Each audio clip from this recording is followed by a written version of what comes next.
better. Nan's a coffee. Won't go shame so be pursuing. Must I could be a free this one? Free Jerusalem. I am my num. And number. Nipa me bay tea, which shot. A year August 2021 mono, a branch be 80 and Yamnasem Kessie, our Ghana could you Muhanama, or my any Yasia Fanina or Motis Asemi,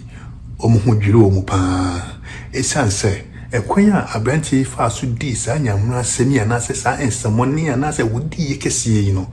Not a mama, nana ask him. Sa branchi eto ne boase eku enkwara miensa ewa bra na obia entiase ana na sa enkwara miensa so no na omu bia enfom no enye ne fom so bia na se sa enkwara miensa emu bia ni hono na omu papa ene no wo asem bi mpu anu aka se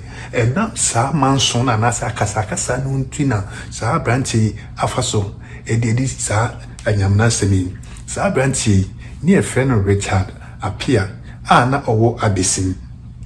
na ebra police for ehwehwe mu ewura mu dom esuko eyi nsem betu abonchen no ema ye hu san dwiri bibre se na abrantie na adwen na ne ka no ana se bibi na eha no ana se obi na ehye ekire o mani disansamane na ahanum eye top crime recaps ye be chiremu ni ayehwem ekoyama abrantie edi sa awi ene eyudi no ekire no ensama esan esisi entitinase na hweme na yimbi biemu omake kan nipadwani nasim ne mum na kwa mienu de akoma de ni ho ne be ma no so Any ho. What dispose of the abrantie waton eno no sa semwe esi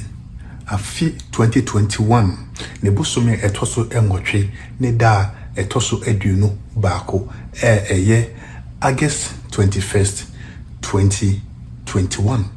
ana Ghana nyina da soro ya omanti asempa abrantie a efreno Richard apia wotimi di sa awudie kese awudie wonwaso awudie a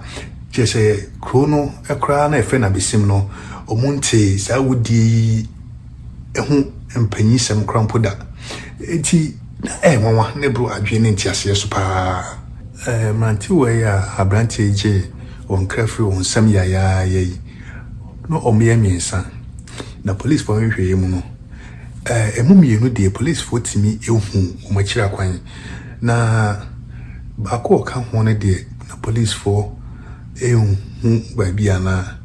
ofri no montimi ehu na chiri kwan emumienu no na ye frɛ baako Steven Sapon na baako de Steven Sapon ana na baako so ye frɛ no Louis Ajiman na de wo mo ne say Louis Ajiman no eye Richard apia onu ankasa ninua eketoa onu ankasa ninua eketoa eye ne step brother ene Louis Ajiman jese enyenchi o jese ninua ankasa pa ana otimi edi na wusa no na ni nyina ne se eye manti ne ba ko aye friend of Steven Sapon ne papa ene yeboa asiama ana wo kire ne se mu se ne ba aye friend no Steven Sapon omuwi aduane no ana so aduane ne kon no na okokwa ho akope ne kon do anwamu ene kusua na okokwa ho akope bi ato edi na owia na wako akusua de fisa bi ne mu na ade nseda ensan bibre sa anche ne nua no ma so mudi nechi eso edi echire so moko ti omoko yo ma hu mu nua no ana mbobon papa manesa da yakoye no ya hu 7 no because okokwan hu so okoto ayi aba ma hu ne san ana omu nyina abom na mo hwehwe Steven Sapon hwehwe na o ma hu no na de adwene ne say oba mo hwehwe Steven Sapon no na no ani yonkunya e frɛ no Richard apia e ka hu bi na mo hwehwe Steven Sapon on say enwo ba no ana damfo na okunu no no aka hu bi ana mo san so hwehwe akrai enti o ma hu no tinade chie no mo de koda police for say omuba aira papa e friend yeboa asiama ana ɔde call police station sɛ ne ba ayera nti ɔde call yɛ no police for no anhyɛ da an yɛ ho we say bia because omo take time asɛ no magada information sɛ ne ade nti de yɛ fa no saa nti umba fie no ɛyɛ Richard Apia akyire wɔsan kɔ wusa opanyi ɛyɛ ɔno anadamfo a yɛ friend yɛ boa asiama sɛ ahenti akra yɛ ɔma afie na ina akra yɛ fa ana so ne nyinaa mo bobo ho ana Richard Apia esan ekoye mi kese so na akra yi ehye Richard Apia fia waje ne kra efi ne nsem a kwatwitwa abofrei ana wasan tin ne ayra se de woni mu hwe to kwa no abubusa opanyi ze na akra yi mu hu no panyi si bo mi hu no na de mo akwampo asem ne se yes 17th of August 2021 ana Richard Apia yi na owa asase bi eda hɔ no pɛ so wɔton enti ɛyɛ opanyi a yɛ frɛ no yɛ bo a asiama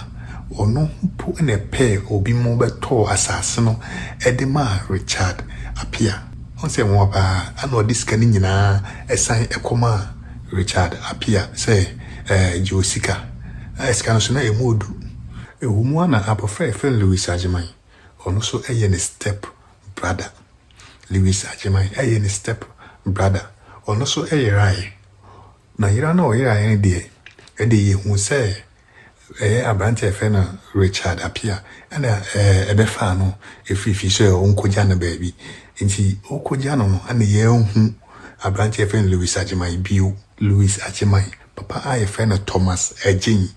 obo Richard Apia suspect straight say ne ba no de ono ho nti omusa ko police station eko report to another crime and as a child abduction case it was police station and the police for no just and they into one among omoche Richard Apia no Nico police station go straight and the police for no say case ni I do so no mude say Richard Apia yi ebefi ni fi so ma be hwo nti omuko ofofro no police for the omo hu bibia incriminatory ebe against abranche fe no Richard Apia omo hwehwe omo fi on mo look normal nyanso no na edan ba ko bi ho no ya lock no ana mo ka che Richard Apia se o mie dan no nti Richard Apia ebie dan no Steven Sapon ne de na koto ma ye twaniti ye twa ne nsa ye twa ne nan etwitwa ka ne say ne nan no nyina free ho no ana the body na aka no ebutu ho no mo sei chese omuhwe na eye omunwa police wonu kwampo kasa omu se ebo omuhu if say eye omunwa say nipa dasa ne betimi adi dwuma chese nti ebo omuhu sonko kra nti omuhwe no na fridge ba koso esi ho no mo se omuhwe fridge na ase moja bi aso so ho no nti omukobi fridge na Louis Agyemang ne de ono so no ye twaniti ene we na ne san ye hye fridge mu na de nwan se wo de ahye ziplock mu no wanya ho ahye no kama separate we nan we no ahye wo ne fridge mu se o ton so ye de yo na de na wo se ne bi mu adwin che ne se akoyem se oni amanfo daily human pass abaya illegal organ market amanfo harvest people's organ illegally almost selling on black market na eno na almost suspect say bia na akwa ne dele e was anem na mo for hihye akire ai bi omone ne yesa na we say ni nyina na akwa alleged shada ni evidence bia back say no kra no obi na eye and say this police for awi omu ehwehwe mu nyina awi ansa ne ehu say no kra so ne amafo ne di say adwuma na say enyo ne amafo ne di say adwuma na police force ne omuso abranti mu no muso mudi ne kusi na wabo mu investigations because ebia na nyono nko na eye na se mebibo no mitimi enya efre mu no abo mu no bia se obi ka ho matimi akwachichi o mu but later no investigation ne bo mo se akwachi abranti ba ko beka ho but September of 2021 no omu eja sa abranti ne se on shede nim asem no ehwohwe ejase no ba ya no mu chinipa mienu na later no omu ja ba ko so oni mu hwe Steven Sapon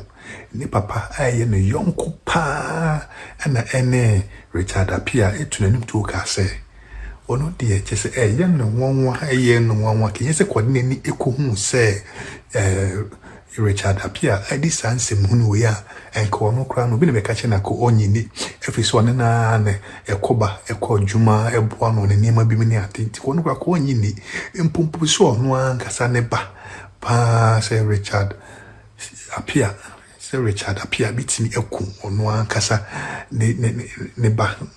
ne yonko brebo pa ne ba ho bitini eku no na branchi ono a ne nua kra no waku no na ne yonko ba ono ankasa di nua a ye friend Louise Ajimai kra no watini eku no na ono ne nua eba ehu enti abra me kasa nyina no asem no eda so ewo court enti entimi enwuramu gidegide sa en kan sembi free say case ne da so court it's a case our court ne kanko ana say court ni wi asem no so a ne kanko na top crime recaps ewo YouTube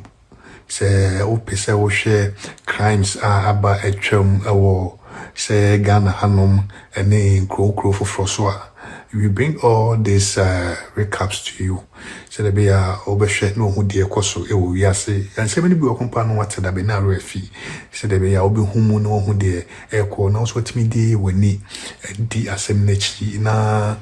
so there be justice could prevail na ye hu atoye ye hu so man ewo mi so be di nsem hu no the punishment wonya no fatana na enti mon subscribe na mon share na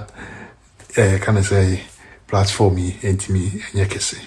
amake kan the pedro ni nesim ne mum na kwa me nu de akoma de ni ho ne be ma no so Any ho. What dispose of the branch and waton Waton and no. Oh.